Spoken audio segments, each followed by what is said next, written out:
എല്ലാവർക്കും നമസ്കാരം. നമ്മുടെ കൊമേഴ്സ് അക്കാഡമിയുടെ പുതിയൊരു ക്ലാസ്സിലേക്ക് എല്ലാ പ്രിയപ്പെട്ടവർക്കും സ്വാഗതം. അപ്പൊ ഇന്ന് നമ്മൾ പഠിക്കാൻ പോകുന്ന നമ്മുടെ ടോപ്പിക് എന്ന് പറഞ്ഞിട്ടുണ്ടെങ്കിൽ പെറ്റി ക്യാഷ് ബുക്ക് ആണ്. നമ്മൾ എന്ത് ചെയ്യാൻ പോകുന്നത്? പഠിക്കാൻ വേണ്ടി പോകുന്ന പെറ്റി ക്യാഷ് ബുക്ക്. ഞാൻ ബോർഡിൽ എഴുതാം. നമ്മൾ പഠിക്കാൻ പോകുന്നതാണ് എന്ത്? Petty cash book. അപ്പൊ നമ്മൾ കഴിഞ്ഞൊരു ക്ലാസ്സിൽ നമ്മൾ എന്ത് പഠിച്ചിട്ടുണ്ടായിരുന്നു? ക്യാഷ് ബുക്ക് നമ്മൾ പഠിച്ചിട്ടുണ്ട്. ഡബിൾ കോളം ക്യാഷ് ബുക്ക് നമ്മൾ പഠിച്ചിട്ടുണ്ടായിരുന്നു. അപ്പൊ ഇന്ന് നമ്മൾ പഠിക്കാൻ പോകുന്നതാണ് എന്ത്? Petty cash book. അതായത് പെറ്റി എന്ന് പറഞ്ഞാൽ നമുക്കറിയാം എന്താണ്? സ്മോൾ ആണ്. അതായത് സ്മോൾ ക്യാഷ് ബുക്ക്. അപ്പൊ അതെന്ന് പറഞ്ഞിട്ടുണ്ടെങ്കിൽ നമ്മളുടെ ബിസിനസ്സിന് ഓരോ ദിവസവും കുറെ എക്സ്പെൻസുകൾ ഉണ്ടാവും. എല്ലാ ബിസിനസ്സുകൾക്കും ഡെയിലി ധാരാളം എക്സ്പെൻസുകൾ ഉണ്ടാവും.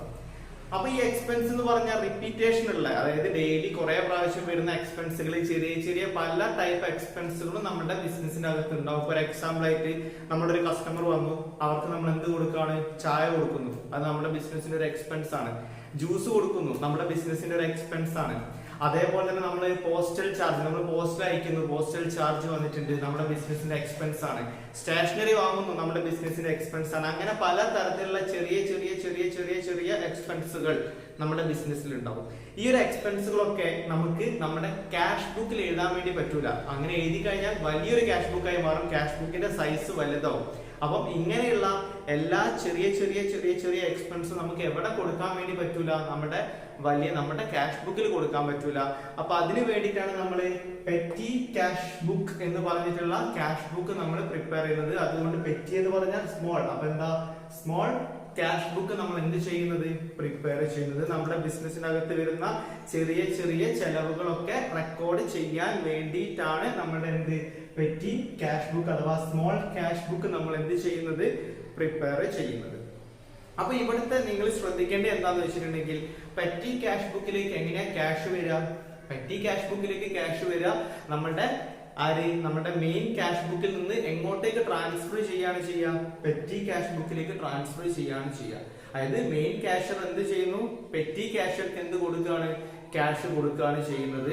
അങ്ങനെയാണ് ക്യാഷ് എങ്ങോട്ടേക്ക് വരുന്നത്? നമ്മുടെ പെറ്റി ക്യാഷ് ബുക്കിലേക്ക് വരുന്നത്. ഇപ്പൊ ഒരു എക്സാമ്പിൾ ആയിട്ട് മെയിൻ ക്യാഷ് ബുക്കിൽ നിന്ന് ഒരു 1000 രൂപ എങ്ങോട്ടേക്ക് ട്രാൻസ്ഫർ ചെയ്തു?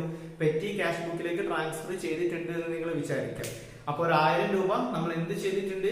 പെറ്റി ക്യാഷ് ബുക്കിലേക്ക് ട്രാൻസ്ഫർ ചെയ്തു. അങ്ങനെ പെറ്റി ക്യാഷ് എന്ത് ചെയ്യും? ഈ ഒരു 1000 രൂപ യൂസ് ചെയ്തിട്ട് ചെറിയ ചെറിയ ചെലവുകളൊക്കെ, പേയ്മെന്റ്സ് ഒക്കെ ആര് നടത്തുകയാണ്? നമ്മുടെ പെറ്റി ക്യാഷിൽ നടത്തുന്നു. അതായത് നമ്മളൊരു 100 രൂപ എന്തിനു വേണ്ടി കൊടുത്തു? 100 രൂപ നമ്മൾ എന്ത് വന്നിട്ടുണ്ട്? നമ്മുടെ പോസ്റ്റൽ ചാർജ് വന്നു എന്ന് വിചാരിക്കാം. അതേപോലെ നമുക്കൊരു 100 രൂപ നമുക്ക് എന്ത് വാങ്ങിച്ചു? നമ്മളൊരു പെന്ന് പറിച്ച് വാങ്ങി എന്ന് വിചാരിക്കാം. സ്റ്റേഷനറി എക്സ്പെൻസ് എന്ന് പറയുന്നത് നമുക്ക് എന്ത് വന്നിട്ടുണ്ട്? സ്റ്റേഷനറി എക്സ്പെൻസ് വന്നു എന്ന് വിചാരിക്കാം. അതേപോലെ തന്നെ ഈ 1000 രൂപേന്റെ അകത്ത് ഒരു 100 രൂപ നമുക്ക് എന്തിന്റെ എക്സ്പെൻസ് വന്നിട്ടുണ്ട്? നമുക്കൊരു കാർട്ടേജ് വന്നിട്ടുണ്ടെന്ന് വിചാരിക്കാം. അതേപോലെ തന്നെ വീണ്ടും നമുക്ക് എന്ത് വന്നിട്ടുണ്ട്? ഒരു 100 രൂപ നമുക്ക് വീണ്ടും വന്നിട്ടുണ്ട്. എന്ത് വന്നിട്ടുണ്ട്? ഒരു മിസ്ലേനിയസ് എക്സ്പെൻസ് വന്നിട്ടുണ്ടെന്ന് വിചാരിക്കാം. അങ്ങനെ നമ്മുടെ ബിസിനസിന്റെ അകത്ത് വരുന്ന ചെറിയ ചെറിയ ചെലവുകളൊക്കെ മീറ്റ് ചെയ്യുന്നത് എന്ത് ക്യാഷ് യൂസ് ചെയ്തിട്ടാണ്? നമ്മുടെ ഈ പെറ്റി ക്യാഷ് ആയിട്ടുള്ള 1000 യൂസ് ചെയ്തിട്ട്. അപ്പൊ ഇത്രയും രൂപ നമ്മൾ ചെലവാക്കി. 100, 200, 300, 400 രൂപ നമ്മൾ എന്ത് ചെയ്തിട്ടുണ്ട്? ഇവിടെ ചെലവാക്കി. അപ്പൊ നമ്മുടെ കയ്യിലുള്ള ബാലൻസ്, പെറ്റി ക്യാഷിൽ വന്നിട്ടുള്ള ബാലൻസ് 1000 ആണ് നമ്മുടെ കയ്യിലുണ്ടായിരുന്നത്. 100, 200, 300, 400 രൂപ നമ്മൾ എന്താക്കിയിട്ടുണ്ട്? ചെലവാക്കിയിട്ടുണ്ട്. 400 രൂപ ചെലവാക്കിയാൽ നമ്മുടെ കയ്യിലുള്ള ബാലൻസ് എന്ന് പറഞ്ഞാൽ നമുക്കറിയാം 1000 രൂപയിൽ നിന്ന് 400 പോയി കഴിഞ്ഞാൽ നമുക്ക് 600 രൂപയ്ക്ക് നമ്മുടെ കയ്യിലുള്ള ബാലൻസ് എന്ന് പറഞ്ഞിട്ടുണ്ടെങ്കിൽ, അപ്പം ബാലൻസ് എത്ര വന്നിട്ടുണ്ട്? 600 രൂപ വന്നു. അപ്പൊ ഇവിടെ നിങ്ങൾ മനസ്സിലാക്കേണ്ട ഒരു കാര്യം എന്താണെന്ന് വെച്ചിട്ടുണ്ടെങ്കിൽ, മെയിൻ ക്യാഷ് ബുക്കിൽ നിന്ന് നമ്മളുടെ പെറ്റി ക്യാഷിലേക്ക് ട്രാൻസ്ഫർ ചെയ്ത ഈ ഒരു 1000 രൂപയെ നമുക്ക് എന്തെന്ന് പറയാം? ഇംപ്രസ്ഡ് എമൗണ്ട് എന്ന് പറയാം. എന്താ പറയാ? ഇംപ്രസ്ഡ് എമൗണ്ട് എന്ന് പറയാം. അപ്പൊ ഇവിടെ ഇംപ്രസ്ഡ് എമൗണ്ട് എത്ര വന്നത്? 1000 രൂപയാണ് വന്നിട്ടുള്ളത്. അപ്പം പെറ്റി ക്യാഷ് ബുക്ക് നമ്മൾ പ്രിപ്പയർ ചെയ്യുന്നത് ഏത് സിസ്റ്റം അനുസരിച്ചിട്ടാണ് നമ്മൾ പ്രിപ്പയർ ചെയ്യുന്നത്? ഇംപ്രസ്ഡ് സിസ്റ്റം അനുസരിച്ചിട്ടാണ് നമ്മൾ എന്ത് പ്രിപ്പയർ ചെയ്യുന്നത്? നമ്മുടെ പെറ്റി ക്യാഷ് ബുക്ക് നമ്മൾ എന്ത് ചെയ്യുന്നത്? പ്രിപ്പയർ ചെയ്യുന്നത്. അപ്പൊ ഇവിടെ ഇൻട്രസ്റ്റ് എമൗണ്ട് എത്രയാ വന്നത്? 1000 രൂപ നമുക്ക് എന്ത് വന്നിട്ടുണ്ട്? ഇംപ്രസ്റ്റ് എമൗണ്ട് ആയിട്ട് 1000 രൂപ ഇവിടെ വന്നിട്ടുണ്ട്.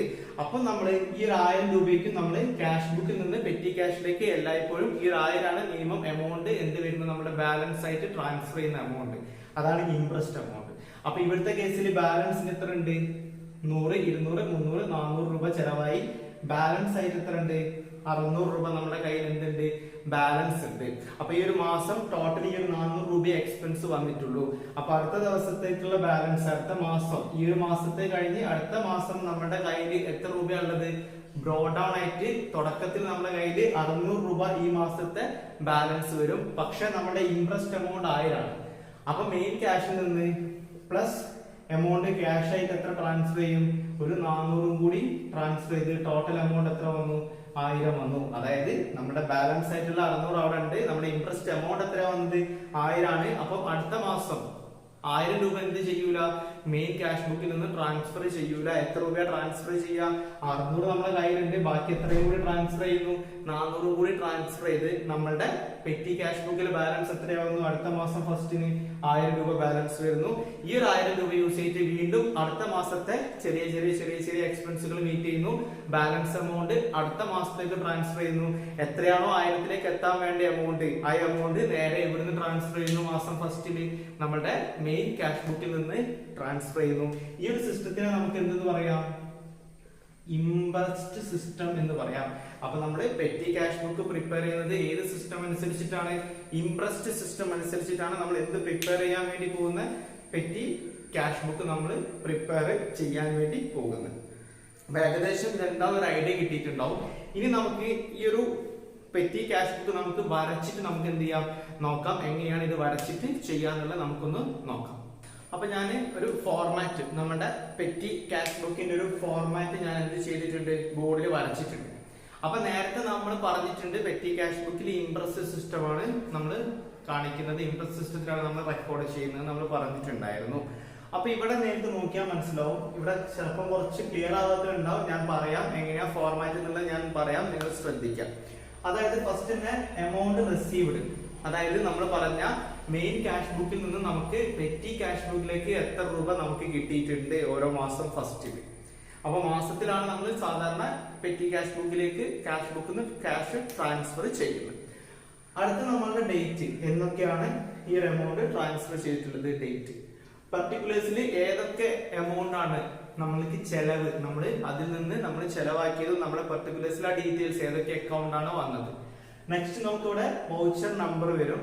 അതേപോലെ തന്നെ ടോട്ടൽ പേയ്മെന്റ്സ് ആണ് ഈ ഒരു കോളത്തിന്റെ അകത്ത് വരിക. ടോട്ടൽ പേയ്മെന്റ്സ് ഓരോ ഹെഡ്സിലും നമ്മൾ എത്ര രൂപ പേയ്മെന്റ് നടത്തിയിട്ടുണ്ട്, നമ്മൾ സ്റ്റേഷനറി വാങ്ങി എത്ര രൂപയ്ക്ക് വാങ്ങിയിട്ടുണ്ട്, നമ്മൾ പോസ്റ്റൽ ചാർജസ് കൊടുത്തു എത്ര രൂപയ്ക്ക് കൊടുത്തിട്ടുണ്ട്. അങ്ങനെ ടോട്ടൽ പേയ്മെന്റ്സ് ആണ് നമ്മൾ ഈ ഒരു കോളത്തിൽ നമ്മൾ കാണിക്കുക. അടുത്ത നമ്മൾ ഓരോ ഹെഡും സ്റ്റേഷനറി എത്ര രൂപ, പോസ്റ്റേജ് ചാർജ് എത്ര, ഓഫീസ് എക്സ്പെൻസ് എത്ര, കാർട്ടേജ് എത്ര, ടെലിഫോൺ ചാർജസ് എത്ര, മിസ്ലേനിയസ് എക്സ്പെൻസ് വല്ലതും വന്നിട്ടുണ്ടെങ്കിൽ എത്ര. അപ്പൊ ഓരോ ഹെഡും നമ്മൾ ഡിവൈഡ് ചെയ്തിട്ട് ഇവിടെ കാണിച്ചിട്ടുണ്ട്. അപ്പൊ നിങ്ങളൊക്കെ ശ്രദ്ധിക്കുക എങ്ങനെയാണ് നമ്മൾ റെക്കോർഡ് ചെയ്യുക, പെറ്റി ക്യാഷ് ബുക്കിലേക്ക് എങ്ങനെ നമുക്ക് റെക്കോർഡ് ചെയ്യാം, നിങ്ങളൊക്കെ ശ്രദ്ധിക്കുക. അപ്പൊ നമുക്ക് 1/4 ഒരു 1000 രൂപ നമ്മൾ എങ്ങോട്ടേക്ക് കിട്ടി, ക്യാഷ് റിസീവ്ഡ് ആയിട്ട് 1/4/2021 ആണെന്ന് വിചാരിക്കുക. 1000 രൂപ നമുക്ക് മെയിൻ ക്യാഷ് ബുക്കിൽ നിന്നും ഇങ്ങോട്ടേക്ക് ട്രാൻസ്ഫർ ചെയ്തു. ഓക്കെ, അപ്പൊ നമ്മൾ പെർട്ടിക്കുലേഴ്സിൽ എന്താ കിട്ടിയ, നമുക്ക് ക്യാഷ് വന്നിട്ടുണ്ട്, 1000 രൂപ ക്യാഷ് വന്നിട്ടുണ്ട്. ഇനി അടുത്ത ദിവസം 2-ാം തീയതി, അപ്പം രണ്ടാമത്തെ ദിവസം നമുക്കൊരു പേയ്മെന്റ് വന്നിട്ടുണ്ടെന്ന് വിചാരിക്കാം. പേയ്മെന്റ് എന്ന് പറഞ്ഞിട്ടുണ്ടെങ്കിൽ നമ്മൾ എന്ത് ചെയ്തു, നമുക്കൊരു നമ്മുടെ ഓഫീസിലേക്ക് നമ്മൾ എന്ത് ചെയ്തു, ഒരു ടൈപ്പിംഗ് പ്രിന്ററിന്റെ പേപ്പർ വാങ്ങിയെന്ന് വിചാരിക്കാം.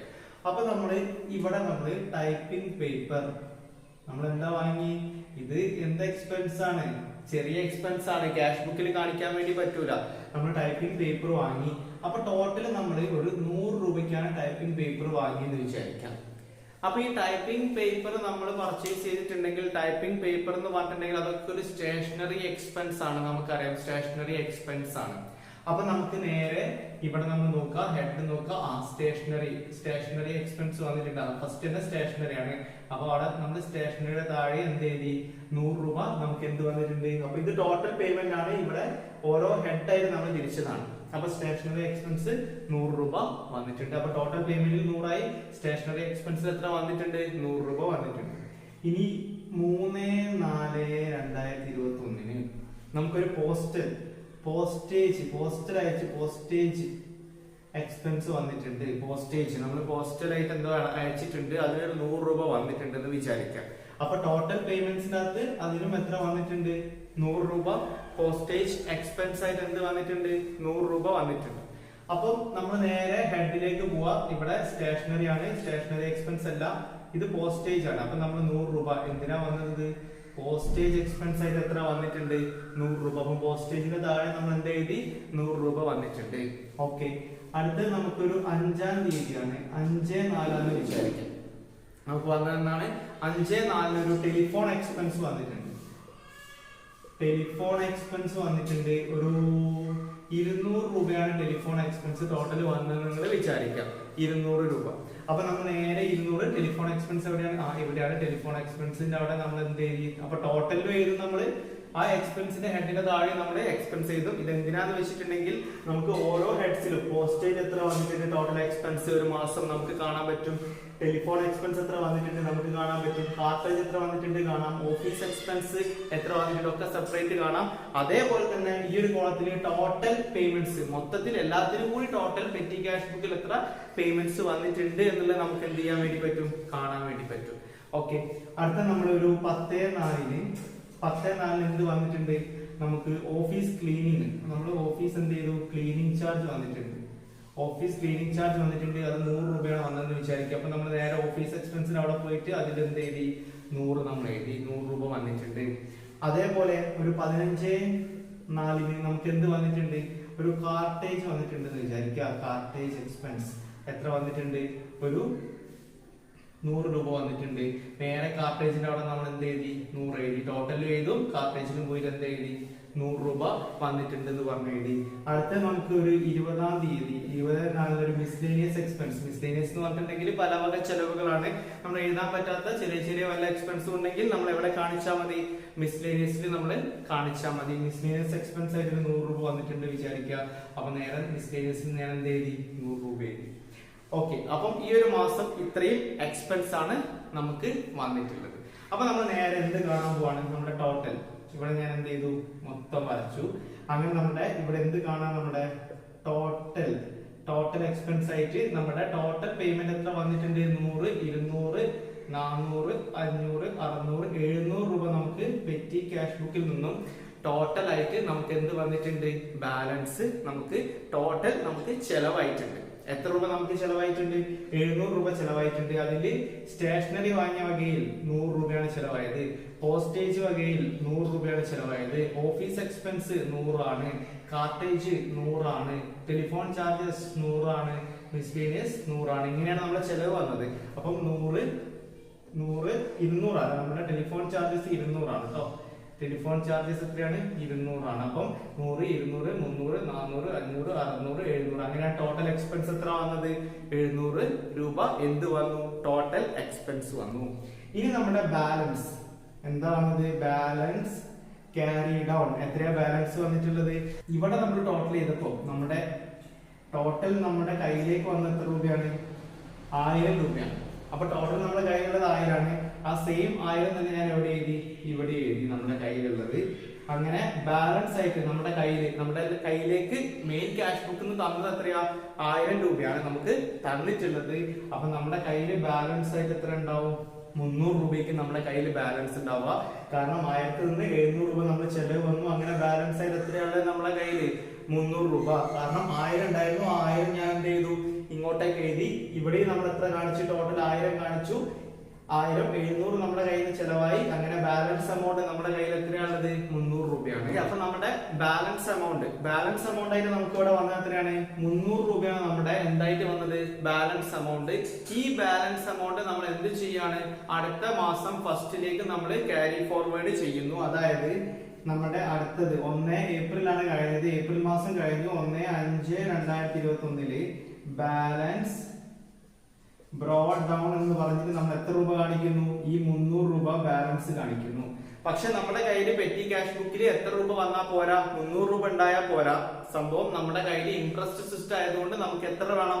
1000 രൂപയാണ് നമ്മുടെ ഇൻട്രസ്റ്റ് എമൗണ്ട് എന്ന് പറഞ്ഞിട്ടുണ്ടെങ്കിൽ, അപ്പൊ ഇൻട്രസ്റ്റ് എമൗണ്ട് ആയിട്ടുള്ള 1000 ആക്കാൻ വേണ്ടിയിട്ട് പെറ്റി നമ്മുടെ മെയിൻ ക്യാഷ് ബുക്കിൽ നിന്ന് എത്രയും കൂടി ഇങ്ങോട്ടേക്ക് ട്രാൻസ്ഫർ ചെയ്യുന്നു? ഒരു 700 കൂടി നമ്മുടെ ക്യാഷ് ആയിട്ട് ഇങ്ങോട്ടേക്ക് എന്ത് ചെയ്യാണ്? ട്രാൻസ്ഫർ ചെയ്യുന്നു. അപ്പൊ 700 മെയിൻ ക്യാഷ് ബുക്കിൽ നിന്ന് ട്രാൻസ്ഫർ ചെയ്യുന്നു. 300 ഇവിടെയുള്ള ബാക്കി എത്ര രൂപ ഉണ്ട്? 300 രൂപ ഇവിടെ ഉണ്ട്. അപ്പൊ 700 300 കൂടി എത്രയായി? 1000 രൂപയായി. ഇനി അടുത്ത മാസത്തെ ഇതേപോലെ എക്സ്പെൻസ് വരുന്നു. ബാലൻസ് എമൗണ്ട് അടുത്ത മാസത്തേക്ക് ട്രാൻസ്ഫർ ചെയ്യുന്നു. 1000ലേക്ക് എത്താൻ എത്ര എമൗണ്ട് ഉണ്ടോ ആ എമൗണ്ട് മെയിൻ ക്യാഷ് ബുക്കിൽ നിന്ന് വീണ്ടും എന്ത് ചെയ്യുന്നു? ട്രാൻസ്ഫർ ചെയ്യുന്നു. ഇതാണ് നമ്മുടെ പെറ്റി ക്യാഷ് ബുക്ക് എന്ന് പറഞ്ഞിട്ടുണ്ടെങ്കിൽ എല്ലാവർക്കും മനസ്സിലായിട്ടുണ്ട് എന്ന് ഞാൻ വിചാരിക്കുകയാണ്. ഓക്കെ, അങ്ങനെ മനസ്സിലായിട്ടുണ്ടെങ്കിൽ നിങ്ങൾ എന്ത് ചെയ്യുക? ഈ ഒരു ചാനൽ സബ്സ്ക്രൈബ് ചെയ്യാത്തവർ സബ്സ്ക്രൈബ് ചെയ്യുക. നിങ്ങളുടെ അഭിപ്രായങ്ങൾ കമന്റ് ആയിട്ട് അറിയിക്കുക. അതേപോലെ തന്നെ വീഡിയോ ഇഷ്ടപ്പെട്ടെങ്കിൽ ലൈക്ക് ചെയ്യുക. അപ്പൊ ബാക്കി നമുക്ക് അടുത്ത ക്ലാസ്സിൽ പഠിക്കാം. അപ്പൊ എല്ലാവർക്കും താങ്ക് യു.